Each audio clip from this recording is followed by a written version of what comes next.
So today is one of those weird days where I have absolutely nothing to do. And by rare days, I mean this is the first day in probably about 5 months where I've had absolutely nothing to do. So I am just going to record like 3, 4, however many I can get through, chapters of this fanfiction. I have a very tall glass of water here with me. And most importantly, more time than I know what to do with. Now, let's get into this. Chapter 19. 2 days later. And now, no matter what path you choose, remember to be safe. Remember your training. And remember to do your very best. Osmond spoke, walking off after he finished his speech. After he did, Miss Goodwitch walked on stage and addressed everyone. Now, you'll be graded on the assignment you partake in, and you will have exactly 1 week to complete the task. Demon smiled wildly before immediately walking over to the Search and Destroy mission area. Unsurprisingly, Team RWBY was also sitting there, trying to constantly select a mission that was locked to them. He keeps saying it's only for second years, complained RWBY, obviously pissed that it was blocked. Are you sure you're doing it right? Asked Yang, oblivious to the actual reason behind the holdup. Do you want to try? Asked RWBY, stepping aside for Yang to try. Before she could, Demon stepped in and interrupted them. The rest of Team Drisk behind him. Why do you want to specifically pick that one? Asked Demon. No reason, replied RWBY innocently. Well, you could always mail yourselves there, Demon joked, earning a laugh from RWBY and Yang, Weiss and Blake just groaning. Well, that's one way to get there, interrupted Ozpin, appearing out of nowhere. Eep, screeched Rosaline, being directly next to the professor when he appeared. Sorry for the rude interruption, but I noticed that RWBY had a particular interest in Quadrant 5. RWBY stuttered, desperately trying to come up with an excuse. I wonder why you'd want to head specifically to that area. It's almost as if you won't leave until you have your way. RWBY's face was growing more flush every moment, apparently sensing where his conversation was headed. Remember this motto, girls. Rules aren't meant to be broken. But no one ever said anything about bending them, Osmond said, tapping his oversized scroll as he did. When he finished, Quadrant 5 Search and Destroy mission changed to Selected. When Demon saw who had selected it, he was a bit vexed. It said that both RWBY and Drisk were selected for the mission. I'm sure Drisk would be happy to accompany you along on the mission. Having a second-year team will help with the mission. I'd be happy to help out my sisters, Demon stated, hugging RWBY as he did. Sisters? Osmond raised an eyebrow before walking off, back to who knows where. Great, so we're on a mission with you guys, Kira observed, a small smile spreading across her face. They exchanged conversation, and Demon left without anyone noticing, sneaking back to his pod. He knew that they would be leaving soon, so he made sure to check his armor and weapons. He knew that this would be the perfect opportunity to test his equipment out. The day before, he had practice for the entire day, managing to get quite good at wielding the weapon. He also found out a special property of the blade. If he channels his aura through it, it set on fire. He had tested it out, and it managed to somehow increase the cutting potential of the weapon even more.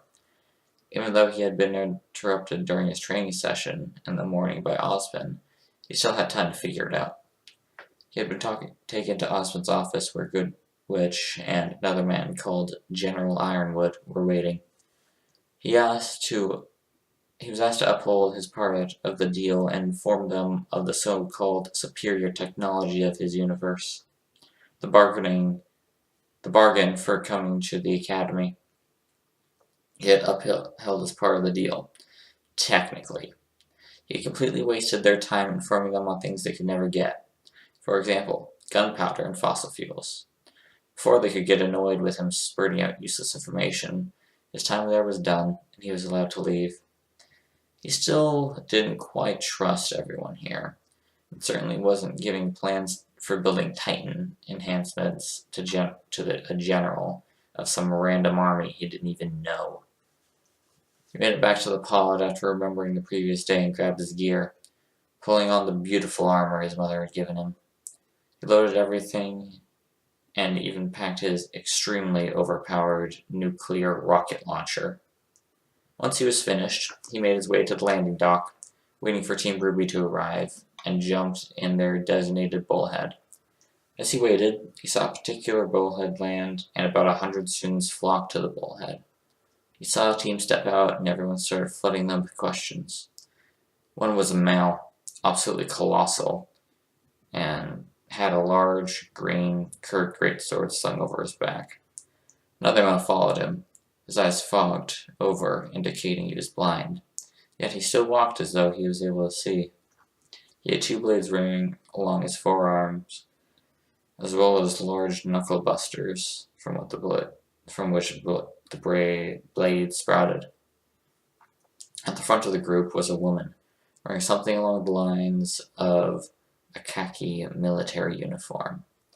Strangely enough, she was wearing aviators and carrying a purse that had a massive bullet.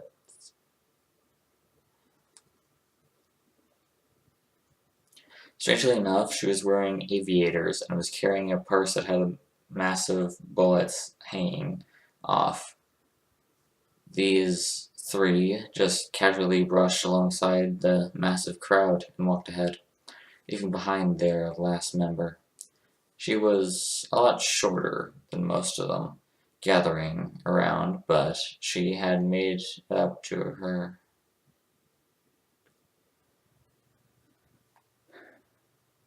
She was a lot shorter than most of the people gathering around, but she made up for the height with 2 massive bunny ears. She was wearing a skin-tight suit and a small box just above her waist on her back, the only sign of any visible weapon. She stayed back and answered every question that was thrown at her, never faltering once. After she was done, she left the massive crowd and was interrupted by RWBY and his other team members. They talked for a bit before she left again. Demon refocused his attention on his team. They stopped again to talk to Team Juniper, but as they did, something caught his eye. He turned his attention back to the bunny girl and saw something that made his blood boil. The girl was being held by the ears, as well as being taunted by a group of 4 students. He recognized them as Team Cardinal, the team that were completely racist to Faunus, and made sure everyone knew it. He couldn't stand it any longer, and saw the girl trying to stop them, obviously not wanting to resort to violence. Jumping out of the bullhead, he hastily made his way over to where Cardinal and the girl were. RWBY, Juniper, and the rest of just all looked confused when they saw him walk past, but he ignored them and continued talking.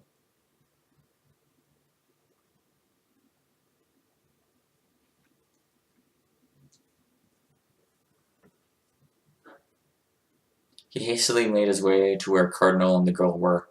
RWBY, Juniper, and the rest of Drisk all looked confused when they saw him walk past, but ignored him and continued talking. He was about 30 meters away when Cardinal finally saw him coming. "Hey, what are you doing, punk?" Demon shouted, drawing the bully's attention. "Just playing with the animal here. Dove, Sky, Russell, take care of this loser." The 3 other members moved forward, cracking their knuckles threateningly. Demon just sighed and kicked the ground in front of him as hard as he could, creating a crater in the ground. The 3 paled at this and ran off. "Cowards! Why are you running?" yelled Cardin, dropping the bunny girl and pulling a mace off his back. "They're going to pay for this," he shouted again, running towards Demon. Karn swung his mace in a strong overhead swing. Demon just grabbed it below the head. With a quick flick of his wrist, he sent the weapon flying a couple meters away, completely stunning the boy. Karn went for a right hook, but Demon blocked it and engulfed the body's hand in its colossal gauntlet. He twisted the arm, and Karn went down on one knee, trying to dull the pain. Cash, credit, or blood area accepted. So, how would you like to pay? Demon asked. Karn responded by bringing the other fist up to punch Demon in the crotch, but was stopped by the armor in front of it. Blood it is, then, Demon replied before dislocating his hand and twisting it back into place again, causing Karn to actually start crying. You will leave every fondness alone from now on. If I find out that you've taunted or insulted or picked on any fondness, I'll make sure your face will become very well acquainted with my knuckles. Are we clear?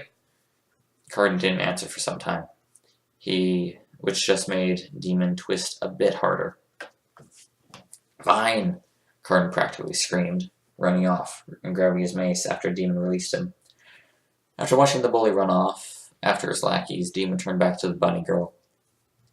Are you alright? Yes, thank you for that. Why didn't you stop them?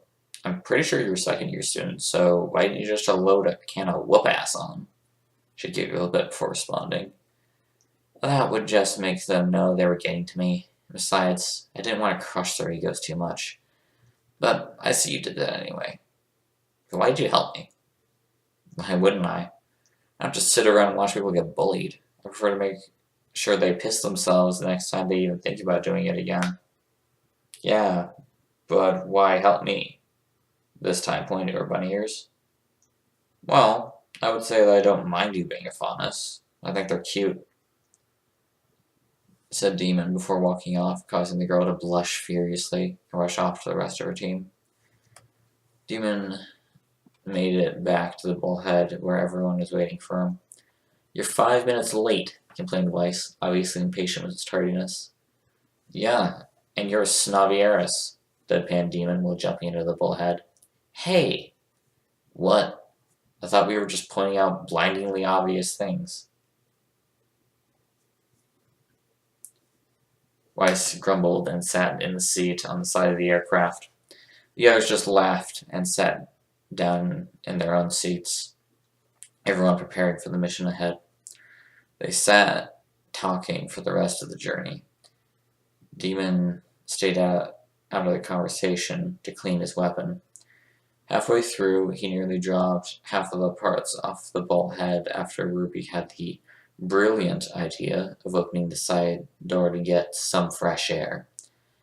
The barrel rolled off the side and Blake only managed to flick Gambosh around and catch it before the parts were lost forever. They made it to the place they were headed to, Mountain Glen.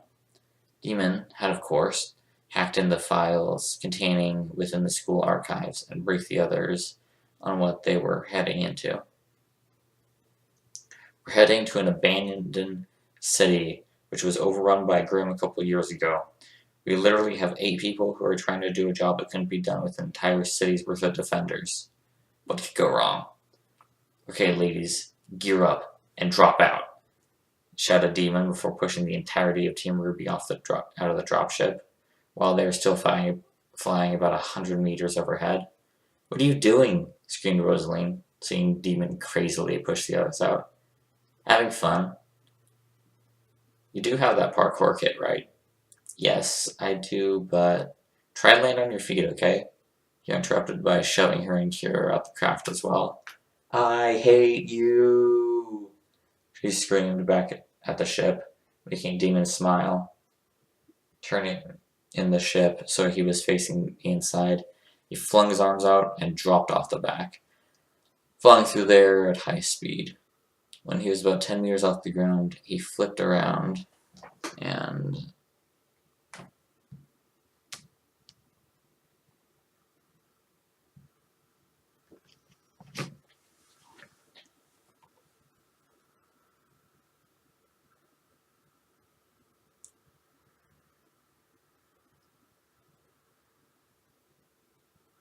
When he was about 10 meters off the ground, he flipped around and slammed into the ground with his fist, creating another crater.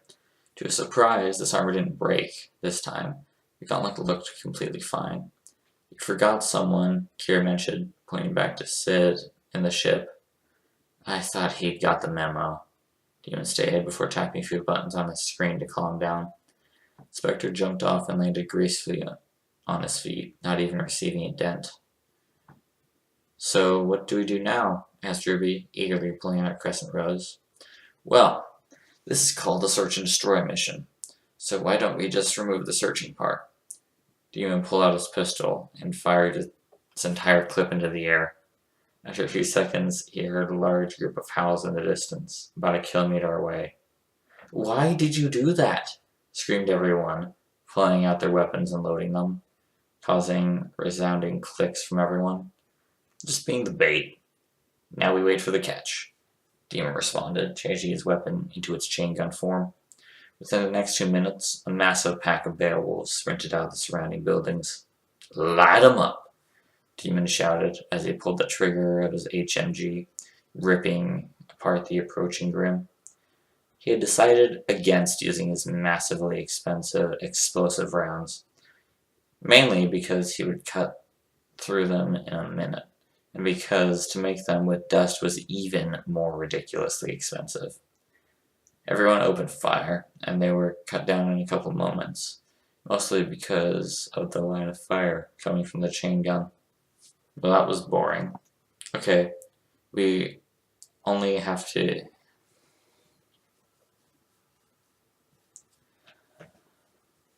Well, that was boring. Okay, we only have to use our hands now. Demon challenged as he mag-locked his chain gun, now in sheath form, onto his back. As if to answer the challenge, Yang pulled out Emer's silicate off her arms and put them in Sid's pack. Person with the most unarmed kills wins. Deal? She taunted. Oh, you're on. She accepted, pointing towards the next wave of Grim. Yang and Demon both charged forward and began taking down Beowulf after Beowulf with their powerful punches. The others just stopped and watched the two duke it out. After about 5 minutes of constant punching, the two stopped and hunched over, panting after the last Beowulf was killed. How many you got? Yang asked, still hunched over. 237, Demon said through muffled panting. Damn, same here. Not for long. What is it? Her sentence was interrupted by a large Ursus slamming into her and sending the girl flying into a nearby building, slamming through 2 concrete walls. Demon was just getting up and jumping onto the back of the Ursa.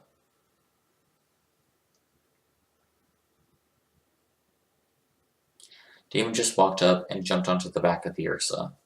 It continuously tried to jostle the obstruction off by swinging its arms wildly over its back. Demon was used to riding Titans, and this wasn't much different. He gripped onto something with the spikes of the Ursa's back and...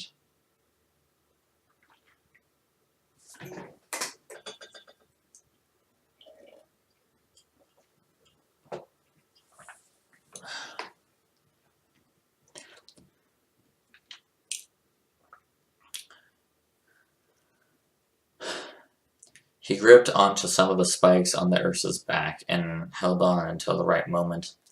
Just as the beast's left arm swung around, he reached up and grabbed hold of it. With all his might, he began pulling, causing a guttural roar to erupt from the creature's mouth. The others just watched in awe as he activated his stim and completely ripped the creature's arm out of its socket and proceeded to beat it to death with the appendage. After he was done, he jumped off, just in time to dodge a punch from Yang. She went to hit him in the shoulder, but stepped out of the way, causing her to stumble a bit. You let it hit me, she accused, still fuming from his tirade. Well, I still got more kills than you, and I did it unarmed, he joked, holding up the Ursa's arm. Everyone groaned as it attempted humor, while he just smiled behind his helmet. I can now see how you're related, deadpanned Blake, walking off deeper into the city. Come on, no laughs at all, Demon complained, dropping the topic after everyone just followed Blake and left him behind. He shook his head and followed them. For the next couple of hours, they killed hordes of Grimm, exterminating everything with extreme prejudice. Ying and Demon both continued competing, both winning several times. Eventually, as it turned dark, they set up camp in a large building, which they assumed to be safe. Blake had to shoot down a couple of young Nevermores, but that was practically the only threat they found. After they set up camp, RWBY went to on watch duty, while everyone else tried to get some shut-eye. That lasted for a few minutes until Sid rudely interrupted Demon's sleep, as well as everyone else's. "Sir, warp anomaly detected. Warp signature is that of the Goblin class dropship." "What?"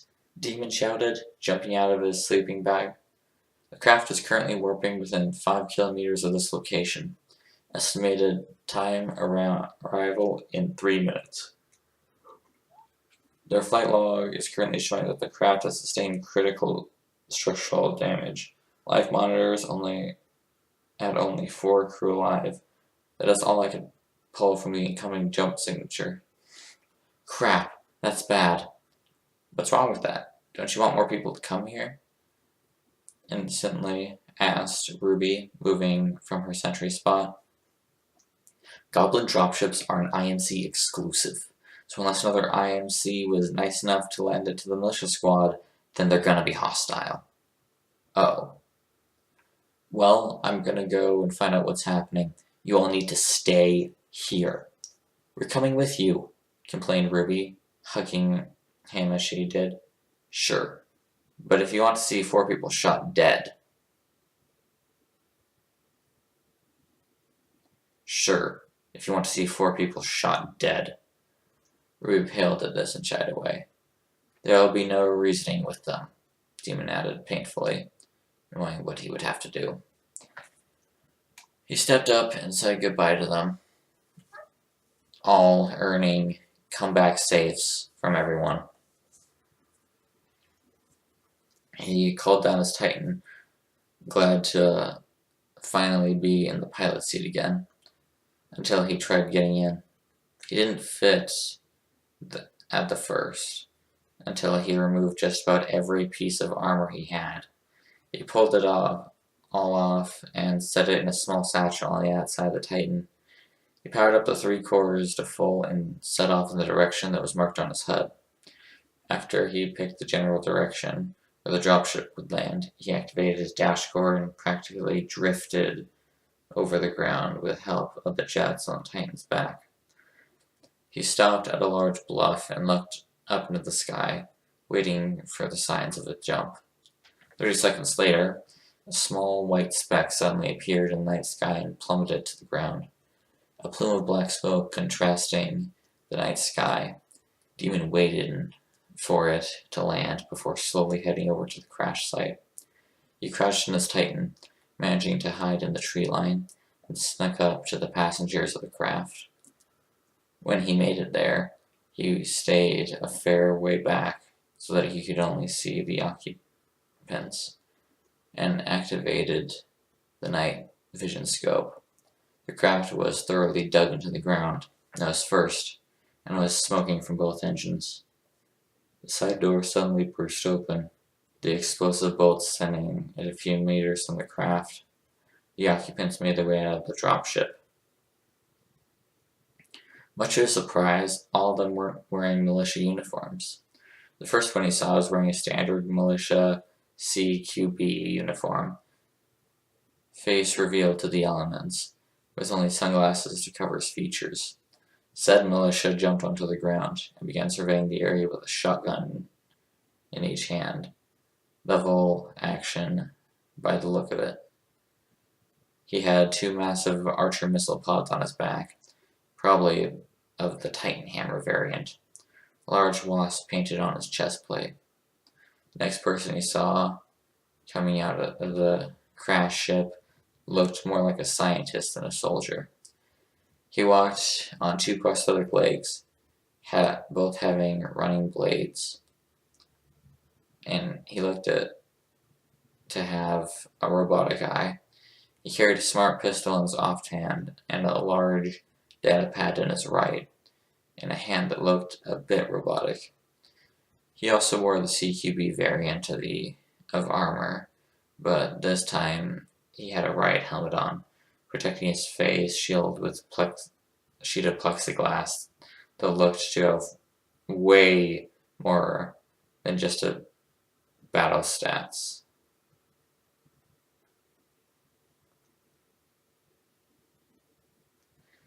He also wore the CQB variant of armor, but this time he had a riot helmet on, protecting his face with a sheet of plexiglass that looked to have way more than just battle stats. Next to hop out of the dropship was what looked to be the sniper of the squad. He wore a full ghillie suit, and Demon was only able to see him because of the thermal overlay in his night vision. Even with that, it was dim.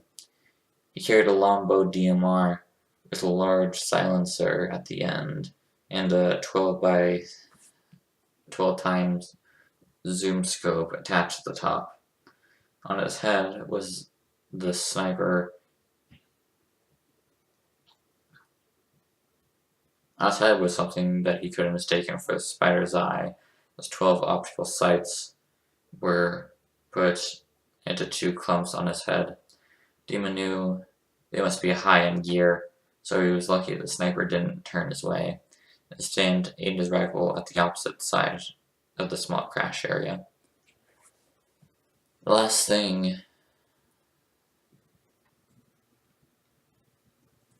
one that made their way out of the ship made his heart jump. Another guy jumped out, pointing a carbine as he did, and surveyed the area.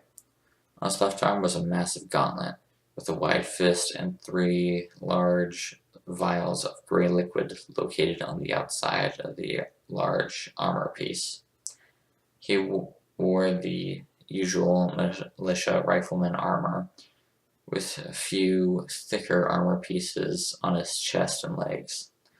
On top of the biceps of his right arm, he had a large white band with a red cross, indicating his status as a medic. It was the insignia he wore on his chest plate that caught Demon's attention. It was a silhouette of someone rising from the ground, with angel wings radiating from the person on the side.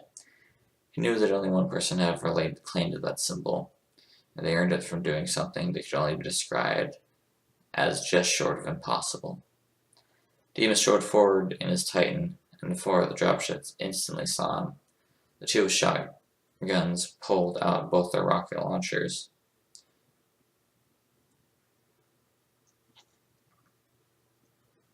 The one with 2 shotguns pulled out his rocket launchers, putting one on either shoulder. It took a few seconds for them to lock on, and he pulled both triggers, 2 rockets streaking forward. The Demon pulled up the vortex shield and caught them, firing the caught rockets into the ground in front of him. "Is that what you do when you see a friendly Titan?" asked Demon, projecting his voice from the Titan's speakers. "Friendly? What's your service tag then?" "You must be a pilot to have a Titan," pronounced the medic of the squad. "My service tag is the one that you should know all too well, Archangel," said Demon, before he activated the lights that were set up all over his Titan, illuminating the giant mech. As the 4 squad members' eyes took time to adjust to the light. When they saw who it was, their jaws all dropped. "Demon?" asked the medic. Said pilot opened the hatch of the Atlas and stepped onto the chain gun it still held aloft, walking to the edge of it. The one and only. "How are you doing, Josh?"